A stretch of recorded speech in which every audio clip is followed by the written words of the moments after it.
So let me ask you, dear viewer. I identify more as like a gay man, a transgender female to male, but also like a drag queen. Baby is gay. Called up my dad and I said, hey, guess what? Your grandson, gay.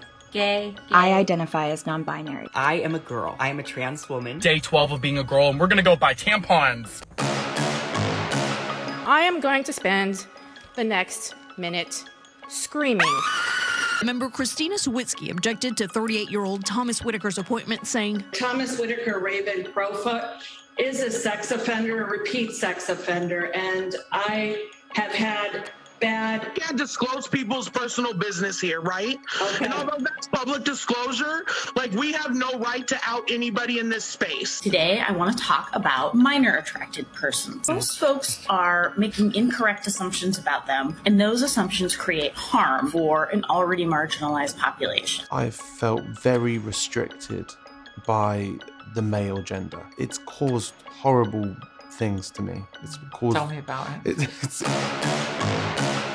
Men are not meant to be dominant. Men are meant to be submissive. Fashion designer has accused a former Biden official of wearing her custom-made clothing, which she says went missing in 2018. Do you find yourself wondering, people don't realize that pet phobia is rooted in racism and more specifically anti-blackness? what the hell is going on with our culture?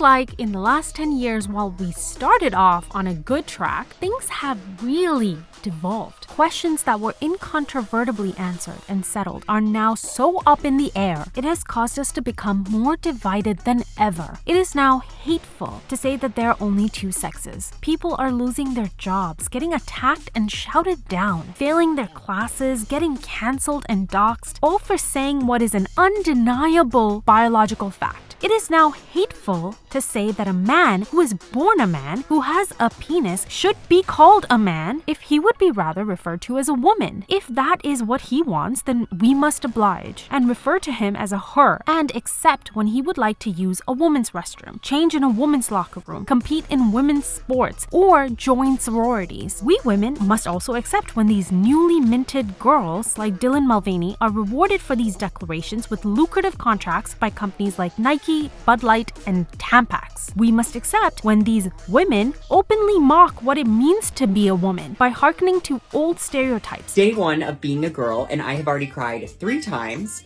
I wrote a scathing email that I did not send. I ordered dresses online that I couldn't afford. And then when someone asked me how I was, I said, I'm fine, when I wasn't fine. So. How'd I do, ladies? Good? Girl power. Or when they go out and buy tampons and embarrass us by loudly wondering, Like, where does that go? If you need one, love you. We must accept when trans women demand that they should be called women, and we women should be referred to as cis women. We must accept when important words like woman, mother, wife, and breastfeeding are vehemently scratched out in favor of inclusive language like menstruators, birthing person, partner, or chest feeding. And answers like, can men have babies, is really dependent on who you ask. We must accept when records set by female athletes are obliterated by trans women who have the right to compete in women's sports despite their obvious advantage in stature. Because the fact that men are stronger, taller, and bigger than women is no longer a fact that is convenient to trans athletes. So we women need to sit down and shut up, and when we don't, we will be attacked. It is now hateful to say that children should not be able to undergo sex reassignment surgeries and hormone therapies when they're not even old enough to drive, drink, vote, or consent. Hell, it's even hateful to say that obesity is unhealthy, and magazines and brands are doing their best to convince us that obesity should be considered as attractive. and celebrated. Are you seeing a pattern here? Because it feels like we're being introduced to a whole host of new facts that are in direct conflict with reality, but we have to rush to accept them or risk facing the wrath of an overcharged, bloodthirsty mob. But why exactly are we being coerced into these lies? The identity movement is incredibly forceful with two ideas in particular. Definitions need to be broken down, and people are whatever they say they are. If these two ideas sound contradictory to you, then you are correct, because they are. The identity movement has clearly proven their inability to answer the question, what is a woman? Can you provide a definition for the word woman? Can I provide a definition? No. Yeah. I can't.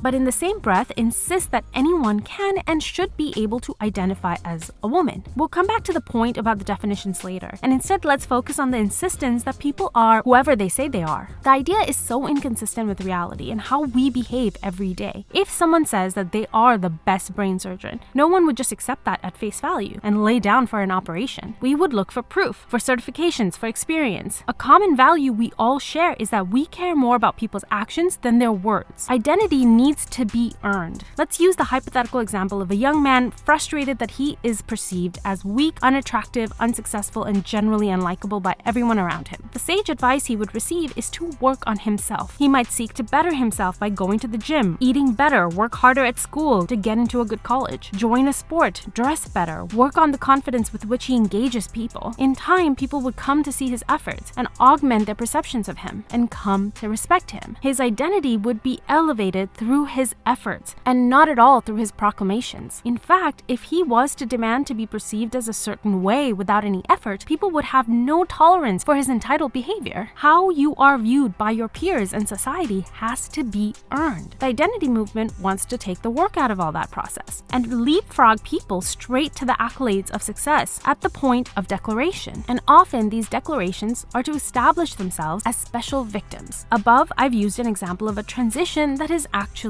possible, while the left is arguing for the possibility of transitions that are biologically impossible and yet have to be accepted at face value by all of us. If a man says he identifies as a woman, we have to accept it. If a woman says she identifies as non-binary, we have to accept it. If a girl says she identifies as trigender, whatever that means, we have to accept it. And we have to check the pronoun bracelets they're wearing that day in case they're feeling particularly mannish and would prefer to be referred to as he, him. And with these declarations of special victims comes the support of the mob that reinforces the special victim status by demanding that these people be heard by the rest of society because of their unique experience as special victims. My name is Jacob and I'm a 9-year-old transgender American. My question is... All right, Jacob. Hold on. And should be looked to for solutions to society's problems. But here's what I plan to do.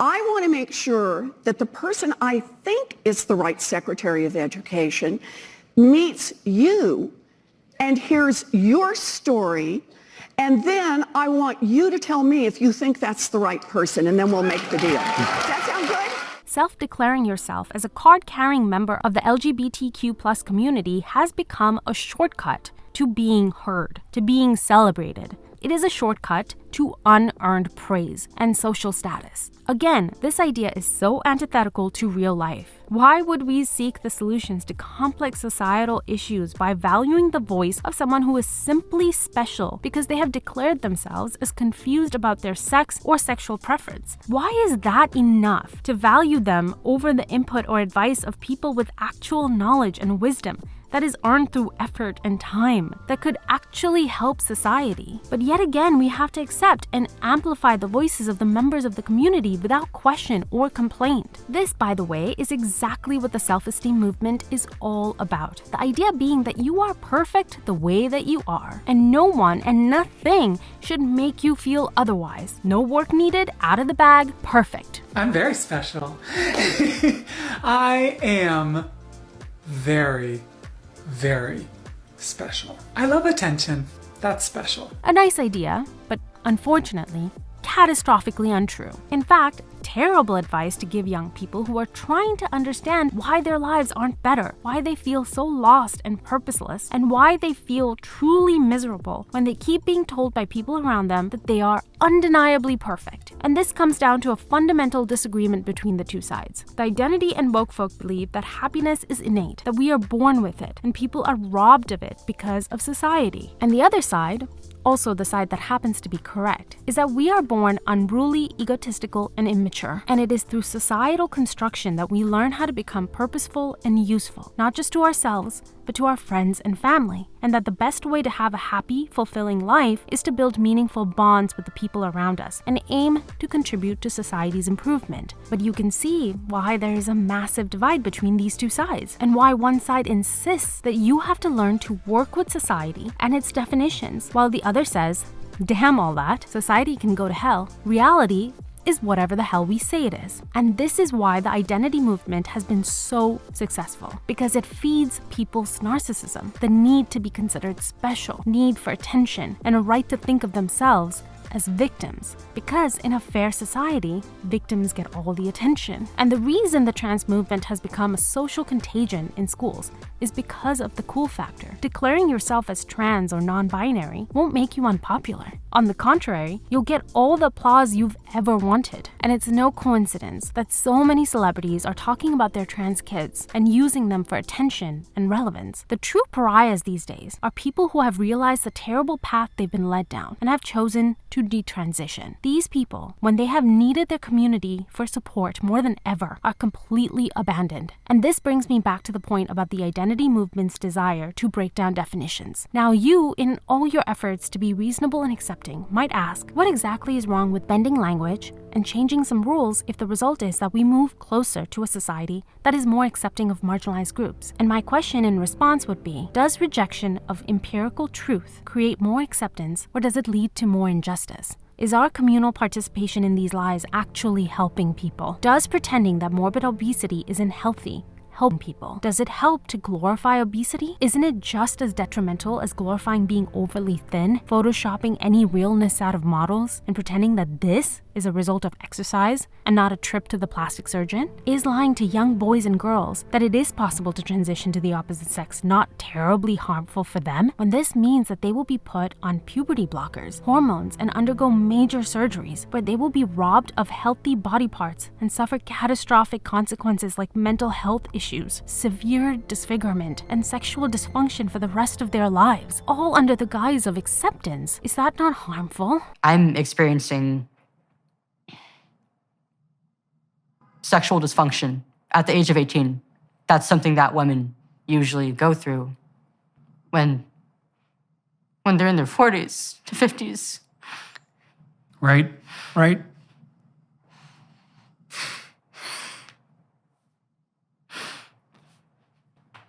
How is I supposed to know?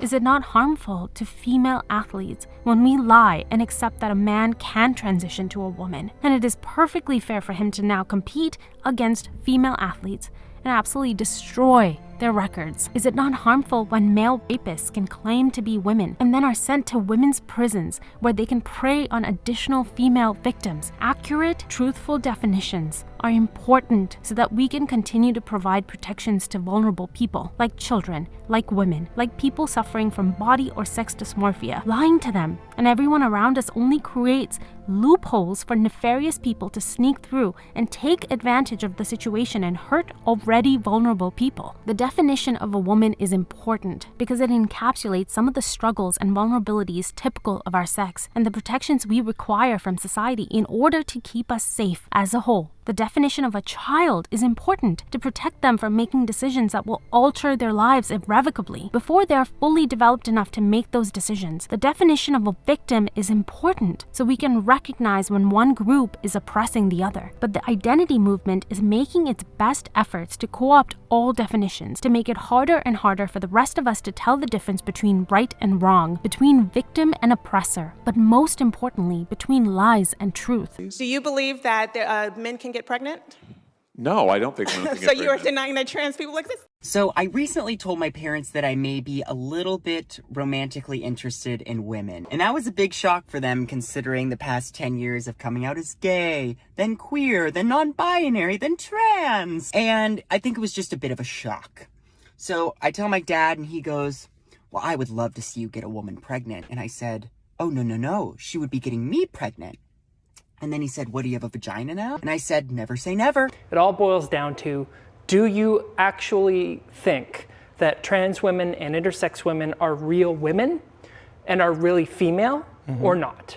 And if you do, it's very simple. Just stop policing who counts as a real woman, because this has had history of racism built into it over the years.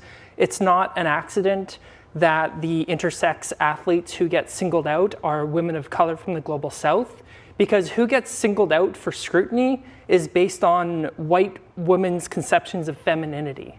And that's being weaponized against trans people too.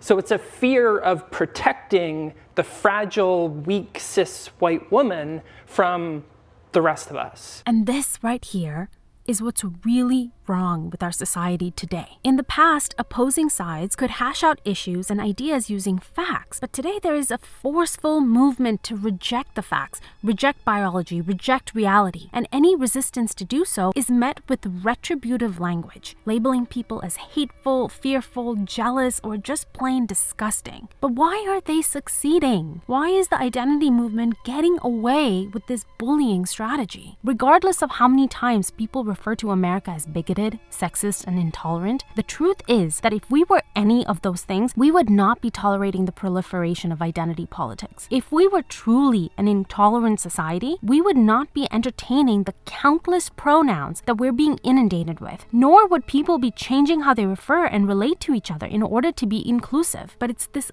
over-tolerance that has allowed the surge of identity politics. And the only way to stop it is to speak the truth. Turning a blind eye is not helping. Our pandering, our bending of language and facts is not helping. In fact, as we discussed above, it is creating more suffering. Nothing good is ever built on lies, but that doesn't mean we need to be angry or hateful. There is a way to be kind, to be accepting, and still be truthful. Men cannot become women, and women cannot become men, and transgender people absolutely deserve respect and dignity and should be referred to as trans men and trans women, because that label encapsulates their experience, their struggles, which is undeniably different from what it means to be a man or a woman. And if a trans person has a preferred pronoun, out of politeness and kindness, we should oblige, but we should not be compelled to do so by any government or law. And if there is a person claiming to be the opposite gender to gain access to certain spaces, we should absolutely have the right to question him or her, and not just be forced to accept anything or everything at face value. And if trans people would like to compete in sports, we should support them and create their own category to compete in because of their clear advantage over women and disadvantage compared to men. Women-only spaces are important and should be preserved for the sake of female comfort and protection. And we should encourage trans people to have trans-only spaces so they too can enjoy their comfort and protection. Children struggling with sex dysmorphia shouldn't be pushed into any decisions, but instead be encouraged to express themselves and given space to work out who they really are with time, experience, and age. And if as consenting adults they want to embark on life-altering paths, then they should have every right to do so. This is the way we can move forward together without compromising on our values and without compromising on the truth.